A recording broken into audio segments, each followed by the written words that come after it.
Hello students, स्वागत है आपका अपने यूट्यूब चैनल में। आज हम पढ़ेंगे BSDC 131 हिंदी साहित्य का इतिहास।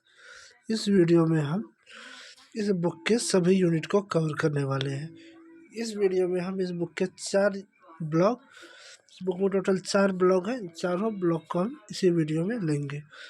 आप इस पूरे वीडियो को ध्यान से देख लीजिए, आपको पूरा बुक कवर हो जाएगा और आप परीक्षा की तैयारी बेहतर हो जाएगी।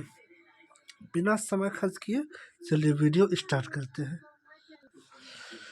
BSDC 131 का फर्स्ट ब्लॉक है ब्लॉक 1, हिंदी साहित्य का आरंभ और विकास। हिंदी साहित्य का आरंभ। हिंदी साहित्य का आरंभ 8वीं शताब्दी से माना जाता है। इस समय अवधी, मगधी, अर्धमगधी तथा मरवाड़ी जैसे भाषाओं के साहित्य को हिंदी का आरंभिक साहित्य माना जाता है। इन भाषाओं के साहित्य में लोक भाषा, कविता के माध्यम से शुरुआत हुई और गद्य का विकास बहुत बाद में हुआ। अब आता है हिंदी साहित्य का विकास। हिंदी साहित्य का विकास कैसे हुआ? हिंदी साहित्य का विकास निम्नलिखित कालखंडों में हुआ है। आदिकाल 8वीं शताब्दी से 12वीं शताब्दी तक कहा जाता है। उसके बाद आता है मध्यकाल, इसे 13वीं शताब्दी से 18वीं शताब्दी तक कहा जाता है। इसके बाद आता है आधुनिक काल, ये 19वीं शताब्दी से वर्तमान तक, मतलब अभी तक है। इसके बाद आता है आदिकाल, जो 8वीं शताब्दी से 12वीं शताब्दी तक कहलाते हैं। आदिकाल में हिंदी साहित्य का आरंभ हुआ। इस काल में अवधी, मगधी, अर्धमगधी तथा मारवाड़ी जैसे भाषाओं में साहित्य को हिंदी का आरंभिक साहित्य माना जाता है। इन भाषाओं के साहित्य में लोक भाषा, कविता के माध्यम से शुरुआत हुई और गद्य का विकास बहुत बाद में हुआ। इस काल के प्रमुख साहित्यकारों में आचार्य अनवरी, सरहप्पा, दुल्हादास, चंदर बरदाई, गृहस्थसेन, जयदेव आदि प्रमुख है। इसके बाद आता है मध्यकाल, ये 13वीं शताब्दी से 18वीं शताब्दी तक है। मध्यकाल में हिंदी साहित्य का विकास हुआ। इस काल में खड़ी बोली का विकास हुआ और इस काल के साहित्य में भक्ति, वीरता, श्रृंगार, नीति, ज्ञान आदि सभी विषयों का समावेश हुआ। इस काल के प्रमुख साहित्यकारों में जैसी, सूरदास, तुलसीदास, कबीर, रहीम, रसखान, बिहारी, सूरदेव इत्यादि शामिल है। इसके बाद आता है आधुनिक काल, यह 19वीं शताब्दी से प्रारंभ हुआ और अभी तक है, वर्तमान तक है। आधुनिक काल में हिंदी साहित्य का विकास हुआ। इस काल में हिंदी साहित्य के नए विषयों, नए विचारों और नए रूपों का विकास हुआ। इस काल के प्रमुख साहित्यकार में भारतेंदु हरिश्चंद्र, मैथिली शरण गुप्त, प्रेमचंद प्रसाद, निराला, पंत, महादेवी वर्मा, बच्चन आदि प्रमुख हैं। भारतेंदु हरिश्चंद्र, मैथिली शरण गुप्त, प्रेमचंद, शंकर प्रसाद, शंकर प्रसाद, निराला मतलब हो गया सूर्यकांत त्रिपाठी निराला, पंत मतलब हो गया सुमित्रानंदन पंत, महादेवी वर्मा, उसके बाद बच्चन मतलब हो गया हरिवंश राय बच्चन। अगला आता है हिंदी साहित्य के प्रमुख विधाएं। हिंदी साहित्य में निम्नलिखित प्रमुख विधाएं हैं। काव्य। काव्य हिंदी भाषा के सबसे प्राचीनतम और मुख्य विधा है। काव्य में भाषा का सौंदर्य और भाव का आह्लाद होता है। काव्य मतलब हो गया कविता। काव्य के प्रमुख भेद है गीत। गीत में भावों को सरल और सहज अभिव्यक्ति होती है। उसको कहते हैं खंड काव्य। खंड काव्य में एक ही विषय पर कई छोटे छोटे खंड होते हैं। महाकाव्य। महाकाव्य में एक ही विषय पर एक लंबी कथा होती है। इसके बाद आता है गद्य। गद्य में भाषा का सरल और सुबोध रूप होता है। गद्य के प्रमुख भेद है उपन्यास, कहानी, निबंध। उपन्यास में एक लंबी कथा होती है, कहानी में एक छोटी कथा होती है और निबंध में किसी विषय पर विचार व्यक्त किया जाता है। इसके बाद आता है पत्र, आत्मकथा और नाटक। पत्र में किसी व्यक्ति के लिखे गए पत्र होते हैं। आत्मकथा में लेखक अपने जीवन का वर्णन करता है। नाटक में एक कहानी का अभिनय के रूप में प्रस्तुत किया जाता है। ये हो जाता है समालोचना। समालोचना में किसी साहित्यिक रचना का मूल्यांकन किया जाता है। हिंदी साहित्य की विशेषताएं। हिंदी साहित्य के निम्नलिखित विशेषताएं हैं। भाषा की सरलता और सुबोधता। हिंदी साहित्य की भाषा और सुबोध है। यह भाषा आम आदमी के समझ में आती है। भक्ति भाव की अभिव्यक्ति की सच्चाई। हिंदी भाषा में भावों की अभिव्यक्ति में सच्चाई होती है। अब आता है हम लोग का दूसरा ब्लॉक। अब पहला ब्लॉक को ध्यान से देख लिए, इससे ही बहुत सारा प्रश्न आपका आएगा। बाकी 3 ब्लॉक हम लोग और पढ़ेंगे। इन तीनों ब्लॉक में परीक्षा में पूरा बुक कवर हो जाएगा और परीक्षा में सभी प्रश्न इसी चारों ब्लॉक में से ही आते हैं। ब्लॉक दूसरा है भक्ति काव्यधारा। भक्ति काव्यधारा हिंदी साहित्य का एक महत्वपूर्ण कालखंड है जो लगभग 13वीं शताब्दी से 18वीं शताब्दी तक फैला हुआ है। वीडियो अच्छा लग रहा है तो वीडियो को लाइक कर दीजिए, जिससे हमें भी वीडियो बनाने में अच्छा लगता है। आप लोग का प्यार देख के हमें अच्छा लगता है। और वीडियो अच्छा लग रहा है तो उसे अपने दोस्तों को शेयर भी कर दीजिए। इस काल में साहित्य का प्रमुख स्वर ईश्वर के प्रति भक्ति और भाव था। ये भक्ति काल के बारे में बोल रहे हैं। कवियों ने ईश्वर को प्रेमी, मित्र, स्वामी, पिता आदि विभिन्न रूपों में देखकर और महसूस करके अपनी कविताएं लिखी है। भक्ति काव्यधारा की मुख्य विशेषताएं इस प्रकार है। विषय वस्तु। ईश्वर की भक्ति ही इसका मुख्य विषय वस्तु था। ईश्वर को प्रेम, भक्ति, समर्पण के भाव को संबोधित किया जाता था। ईश्वर के गुणों का वर्णन किया गया। सामाजिक कुरीतियों, कर्मकांडों की आलोचना की गई है। आत्मज्ञान, मोक्ष प्राप्ति पर बल दिया गया है। इसकी भाषा शैली सरल, सहज और प्रवाहमयी भाषा का उपयोग हुआ। लोक भाषाओं जैसे अवधी, ब्रज भाषा का अधिक प्रयोग इस युग में हुआ था। गीत, पद, दोहा, चौपाई जैसे छंदों का प्रयोग हुआ। उपमा, रूपक, अलंकारों का सार्थक प्रयोग हुआ। प्रमुख शाखाएं। निर्गुण भक्ति। कबीर, रैदास, नामदेव, मीरा इस शाखा के प्रमुख कवि थे। निराकार ईश्वर की भक्ति, कर्मकांडों की आलोचना और समाज सुधार पर बल दिया गया है। सद्गुण भक्ति। राम भक्ति और कृष्ण भक्ति इस शाखा के प्रमुख अंग है। तुलसीदास, सूरदास, मीराबाई, नरसिंह मेहता इस शाखा के प्रमुख कवि हैं। ईश्वर को सगुण रूप में लीलाओं के माध्यम से देखा गया। प्रभाव। भक्ति काव्यधारा ने समाज पर गहरा प्रभाव डाला। इससे भक्ति भाव को बढ़ावा दिया, सामाजिक जागरूकता फैलाई, हिंदी भाषा और साहित्य के विकास में महत्वपूर्ण योगदान दिया। निर्गुण भक्ति। निर्गुण भक्ति में ईश्वर को निराकार माना जाता है। इस शाखा के कवियों ने ईश्वर को प्रेमी, मित्र, पिता आदि रूपों में देखा है। निर्गुण भक्ति के प्रमुख कवि हैं कबीर, रैदास, नामदेव, मीरा।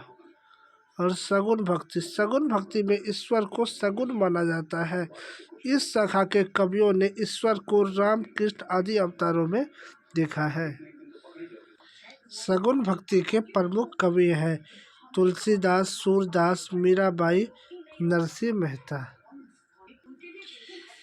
इसके बाद तीसरा ब्लॉक स्टार्ट होता है रीति काव्य और आधुनिक साहित्य के प्रादुर्भाव। अधिक जानकारी के लिए आप हमारे व्हाट्सएप ग्रुप से जुड़ सकते हैं, जिसका लिंक डिस्क्रिप्शन में दिया हुआ है। रीति काव्य। रीति काव्य हिंदी साहित्य का एक कालखंड है जो लगभग 16वीं शताब्दी से 18वीं शताब्दी तक फैला हुआ है। इस काल में साहित्य का प्रमुख स्वर रीतिगत प्रेम था। कवियों ने प्रेम के विभिन्न रूपों जैसे कि श्रृंगार, वियोग, मिलन आदि का वर्णन किया है। रीतिकाल की मुख्य विशेषताएं भी है जो इस प्रकार है। विषय वस्तु, रीतिकाव्य में प्रेम ही इसका प्रमुख विषय था। प्रेम के विभिन्न रूपों जैसे कि श्रृंगार, वियोग, मिलन इसमें वर्णन किया गया है। प्रेम की भावनाओं को रीतिगत रूप में व्यक्त किया गया। भाषा शैली, ब्रज भाषा का अधिक प्रयोग इस युग में किया गया है। गीत, दोहा, चौपाई, छंदों का प्रयोग इस युग में हुआ था। अलंकारों का साहित्यिक अत्यधिक प्रयोग हुआ। इस युग के प्रमुख कवि हैं बिहारी, रसखान, केशवदास, मधुसूदन सरस्वती इत्यादि। रीति काव्य का प्रभाव, रीति काव्य ने हिंदी साहित्य में एक नई काव्य धारा की शुरुआत की।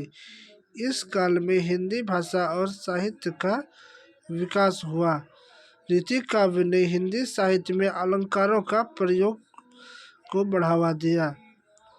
आधुनिक साहित्य का प्रादुर्भाव, आधुनिक साहित्य हिंदी साहित्य का एक कालखंड है जो लगभग 19वीं शताब्दी से वर्तमान तक मतलब अभी तक फैला हुआ है। इस काल में साहित्य में एक नए विषय, नए विचारों और नए रूपों का विकास हुआ।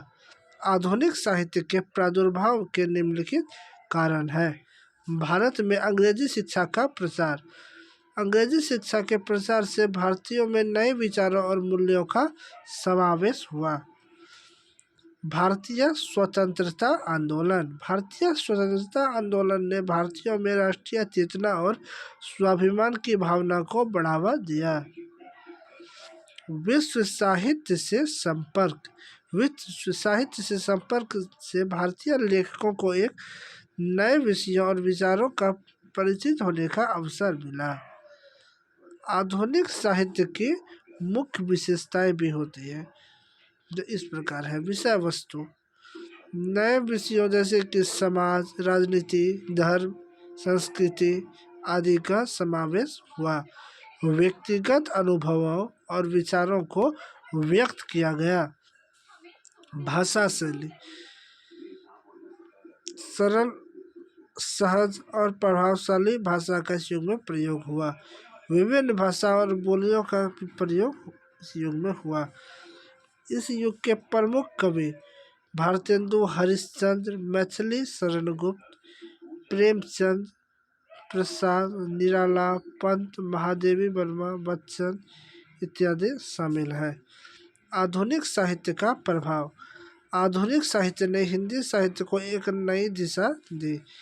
इस काल में हिंदी साहित्य के नए विचारों और नए रूपों का विकास हुआ। आधुनिक साहित्य ने हिंदी साहित्य को विश्व साहित्य के साथ जोड़ा। रीतिकाल और आधुनिक साहित्य का संबंध, रीतिकाव्य और आधुनिक साहित्य हिंदी साहित्य के दो महत्वपूर्ण कालखंड हैं। रीतिकाव्य में प्रेम के विभिन्न रूपों का वर्णन किया गया है, जबकि आधुनिक साहित्य में नए विषयों, नए विचारों और नए रूपों का समावेश हुआ है। रीतिकाव्य ने हिंदी साहित्य में एक नई काव्यधारा का शुरुआत किया। इस काल में हिंदी भाषा और साहित्य का विकास हुआ। रीतिकाव्य ने हिंदी साहित्य में अलंकारों के प्रयोग को बढ़ावा दिया। आधुनिक साहित्य ने हिंदी साहित्य को एक नई दिशा दी। इस काल में हिंदी साहित्य में नए विषयों, नए विचारों और नए रूपों का विकास हुआ। आधुनिक साहित्य ने हिंदी साहित्य को विश्व साहित्य के साथ जोड़ा। अगर वीडियो अच्छा लग रहा है तो वीडियो को लाइक कर दें, अपने 4 दोस्तों के साथ वीडियो को शेयर कर दें और उसको मैसेज कर दें कि आप भी 4 दोस्तों को वीडियो भेज दीजिए। 4वां ब्लॉग जो हम लोग का है वो है आधुनिक हिंदी गद्य साहित्य। आधुनिक हिंदी गद्य साहित्य क्या है? आधुनिक हिंदी गद्य साहित्य का आरंभ 19वीं शताब्दी के अंत में हुआ। इस काल में हिंदी गद्य का विकास कई कारकों से प्रभावित हुआ, जिसमें अंग्रेजी शिक्षा का प्रसार, देश में हो रहे सामाजिक सांस्कृतिक परिवर्तन और स्वतंत्रता आंदोलन के प्रभाव प्रमुख है। सबसे पहले आता है भारतेंदु युग, जो 1850 ईस्वी से 1885 ईस्वी तक कहलाता है। आधुनिक हिंदी गद्य साहित्य का प्रारंभ भारतेंदु हरिश्चंद्र के प्रयासों से हुआ। भारतेंदु ने हिंदी गद्य को एक नई दिशा दी। उन्होंने हिंदी में नाटक, उपन्यास, कहानी, निबंध आदि विधाओं में रचना की। उनके नाटक भारत दुर्दशा और चंद्रावली बहुत लोकप्रिय हुए। उसके बाद आता है शुक्ल युग, जो 1885 ईस्वी से 1941 ईस्वी तक है। रामचंद्र शुक्ल को हिंदी गद्य का पितामह कहा जाता है। उन्होंने हिंदी निबंध, आलोचना और इतिहास लेखन में महत्वपूर्ण योगदान दिया। उनके निबंधों में साहित्य और संस्कृति, सौंदर्य शास्त्र, हिंदी साहित्य का इतिहास आदि प्रमुख है। प्रेमचंद्र युग, ये 1910 ईस्वी से 1936 ईस्वी तक हुआ था। प्रेमचंद्र को हिंदी के महानतम कथाकारों में से एक माना जाता है। उन्होंने हिंदी कहानी में एक नई ऊंचाई प्रदान की। उनकी कहानियों में योगदान ठाकुर का धुआं, निर्मला आदि प्रमुख हैं। अन्य प्रमुख गद्यकार आधुनिक हिंदी गद्य में भारतेंदु शुक्ल और प्रेमचंद्र के अतिरिक्त भी कई प्रमुख नाट्यकार हुए। इनमें से बालकृष्ण भट्ट, प्रताप नारायण मिश्र, राधाचरण गोस्वामी, उपाध्याय बद्रीनाथ चौधरी प्रेमधन, लाला श्रीनिवास दास, बाबू देवकी नंदन खत्री, केसरी लाल, किशोरी लाल गोस्वामी, अमृत लाल नागर, जैनेन्द्र कुमार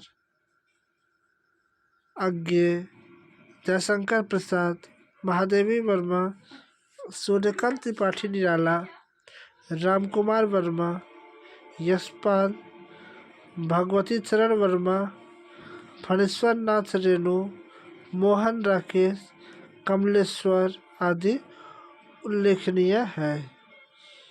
आधुनिक हिंदी गद्य का विकास। आधुनिक हिंदी गद्य साहित्य का विकास कई चरणों में हुआ। इन चरणों में गद्य की भाषा, शैली और विषय वस्तु में कई परिवर्तन हुए। प्रारंभिक चरण है 1850 ईस्वी से 1885 ईस्वी। इस चरण में गद्य की भाषा में व्याकरणीय अशुद्धियाँ थी। शैली में अलंकार, प्रियता और भावुकता का प्रभाव था। विषय वस्तु में धार्मिक, ऐतिहासिक और पौराणिक कहानियों का वर्णन होता था। विकासशील चरण, जो 1885 ईस्वी से 1910 ईस्वी है। इसके आता है परिपक्व चरण, जो 1910 से 1947 ईस्वी है। इसका आता है आधुनिक चरण, जो 1947 ईस्वी से अभी तक है।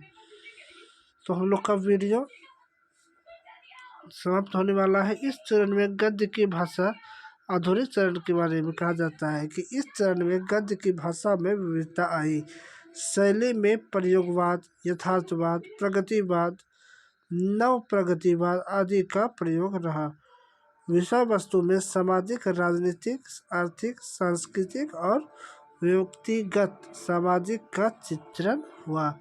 आधुनिक हिंदी गद्य साहित्य ने हिंदी साहित्य को समृद्ध बनाया। इस साहित्य ने हिंदी भाषा के विकास में भी महत्वपूर्ण योगदान दिया। वीडियो अच्छा लगा तो चैनल को सबसे पहले सब्सक्राइब कीजिए। वीडियो देखने के लिए बहुत बहुत धन्यवाद। जय हिंद।